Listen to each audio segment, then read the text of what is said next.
Hello, everybody. It's Chris with Car Talk. And today we are currently talking about cars and what we can talk about today. Now, usually, what I talk about on my channel is cars. If I don't, I demonstrate cars. And today I'm talking about one car that I really endure, and that's we're gonna be talking about a Tesla Model S. Now, you guys have seen Tesla's models, and you've seen, Elon Musk, the CEO of Tesla. Now, back in the day when Elon Musk was suffering through some hard times with well, it was really because he was falling backwards a couple of times. I know from what I was hearing worldwide that Elon Musk was falling very backwards when it came down to his Teslas. What had happened was he was putting way too much technology in his Model X's, and because of this was causing the Tesla Model X's to catch fire. So they had to recall all Tesla Model X's because of what was going on. And that's the thing that I see, is that there's a lot of car companies that do that, where you see. I mean, it's not just Tesla that does it. It's Toyota, it's Volkswagen, it's any car company out there. It's got some type of recall problem.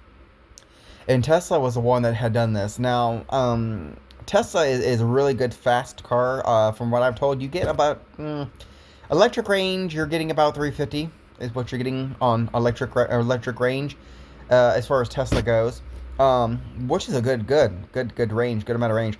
Now, I'm not sure about like the BMWs or anything, like the i3s or anything. I'm not sure between what ranges those get. I have not really got into the studies of actually looking into that.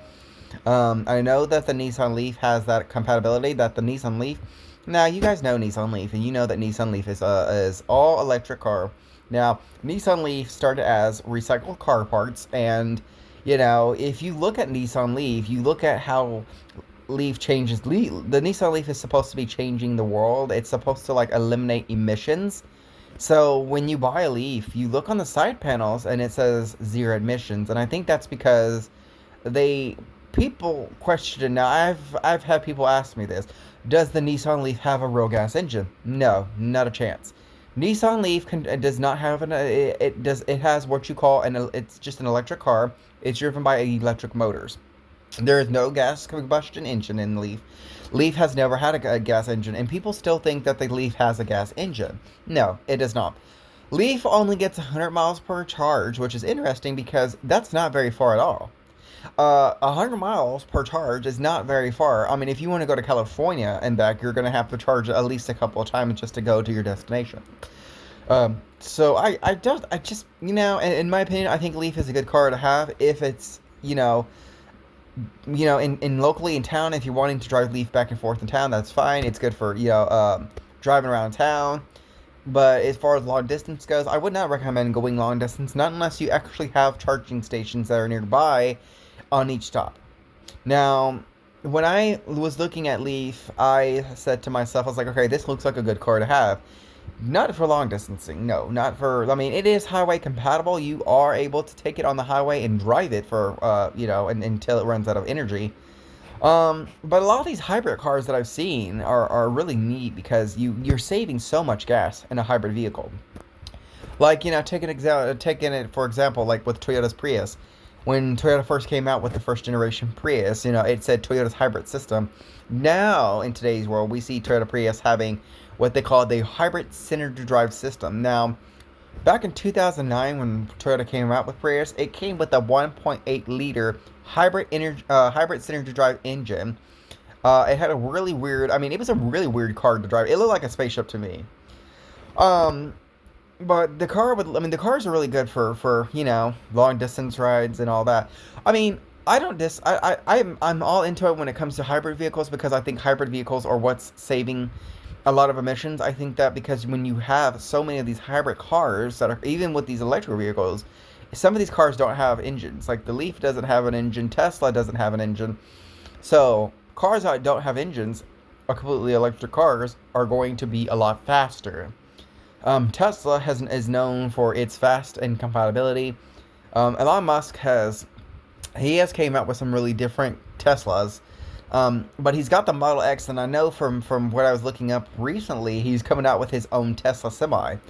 So that's pretty intriguing to see that he's coming out with his own thing. I mean, it's just like I was telling you guys last night about Ford, how Ford came out with Mustang Mach, and how Mustang Mach is, I mean, it's an SUV, but it used to be, and speaking of Mustang, and I hate to get sidetracked here and get off track, but Mustang used to be such a classic car. It used to be, now you guys remember, Mustang used to be that kind of car where it was an American made car, but then what had happened was it got turned into this. And back when Ford made Mustang, it was a very nice muscular car. I mean, they got into it came in the GT. It had the 5.0 liter V8 in there. I think it had the hatchback version of it too. I think they had the Mustang hatchback is what I think they had. So with that being said and done, I think that I think it's a game changer that Ford changed up the Mustang. I don't know if it's because they just got tired with having American made muscle car with an engine and they just want to. I think it's something that they just decided to try out new. I think that that's what it was. They just decided that they wanted to try out something new, and that's what they went with. So they basically went with an all electric Mustang, but it's really cool. I mean, I've seen a guy that's a TikToker that debuts all these new cars before they come out on the show line. And I think it's pretty awesome because if you can, ride in one of these cars. Now, if I had a choice in what dream car I would take right now, if I had a choice between cars, I would take the Mustang Mach. I would. Um, it looks pretty cool. I mean, it's a very cool looking, sleek, fast looking car. I mean, I've never rode in one. I've never test driven one, so I don't know if our local Ford dealerships have them. I'm not sure what's up with that. I know that I know for a fact that it does exist. I've seen the Ford Mustang Mach, and it's a pretty cool, interesting car. I have seen it. I don't know if Ford has got it in their dealerships or not. I'm not sure what the status is on that. I haven't really checked into that as well. That's something that I really got into as far as that really goes. That would be something that I would like to get into eventually at some point in time or another. Right now, I'm just pretty much talking to you guys and, you know, getting some stuff going here. And, yeah, it's pretty awesome to see what could happen. Um, but yeah, so I think that that's a pretty good thing. I mean, I like to sit here and talk to you guys about cars and what I think about cars. I'm a very outstanding, knowledgeable person when it comes time to cars. I think that whatever car you choose, whatever car makes you happy, go with that kind of car. I mean, don't settle for something that you think that you're going to be happy for a very long time and then realize in the future, oh, this was not the car I wanted in the first place. I want to get something else. My motto is get something that you know truly is going to make you happy. You're going to have fun driving it. It's going to give you that adrenaline rush every time you get behind the wheel.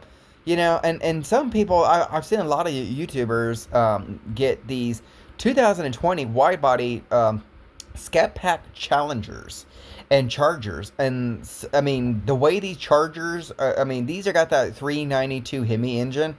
And I'm telling you, those Challengers and Chargers that are Scat Packs, I'm telling you, they are souped up for speed. They are like, you got the option to put them in sport mode. Like, you can just sit there and touch the touchscreen inside that car, and you can tell that car what you want it to do. You can do track mode, sport mode, normal mode. I mean, any mode that you want to do, that car can do that mode for you. And that's what I think about. That's what I like about Dodge, is that Dodge has put a lot of work into making Charger and Challenger, which is, I think that's the only muscle cars that Dodge is actually producing at this point. Now, I know that they came out with the 2021 Chrysler Pacifica, and there was a guy that I watched on YouTube the other day, and he was debuting a 2021 Chrysler Pacifica Pinnacle, all-wheel drive. This has got the 3.6 Pentastar V6 engine in there. It's got a 9-speed all-wheel drive transmission, and the Pinnacle of this van is really cool. I mean, I like the Pacifica Pinnacle because this van is come so...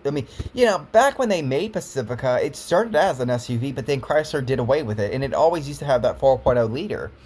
Well, then what Chrysler had did was they had made it into a minivan, and now they have been producing it. So back for this year, they've got it in a Pinnacle version, and then they have it in the Limited, and they have it in the plug-in hybrid.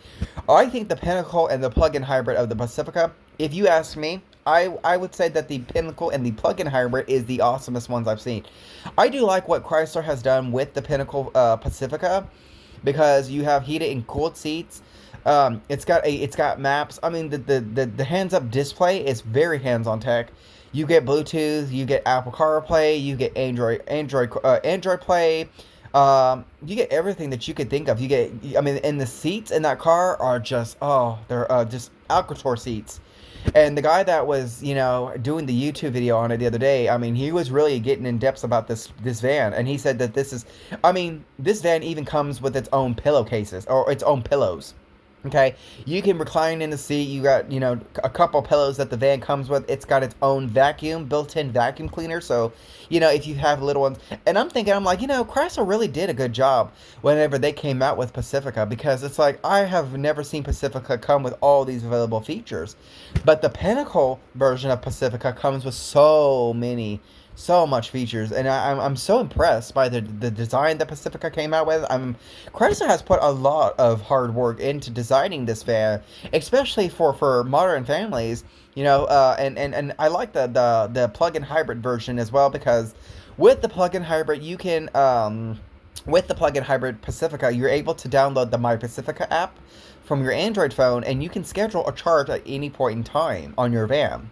Until you get to your charging destination, the van will continue to go until the next charging cycle, which I think is so amazing, because Chrysler has put so much behind their cars. So that's something that I have seen that Chrysler has done, and I feel like Chrysler has made a showcase for themselves, and I'm so happy because Chrysler came back out with Pacifica, but instead of it being that boring old, SUV that they came out with, it's a high-tech hot mama on wheels. And I say hot mama because, I mean, if you look at the 2021 Pacifica, oh man, you're gonna fall in love with it. And that's the car that we're gonna be talking about throughout this week, and we're gonna also, look into more research about it. Anyways, it's that time. So I will, I'm gonna let you guys go. I enjoy talking to you guys. Like and subscribe my channel. I'm on YouTube. Until next time, I will see you in the next video.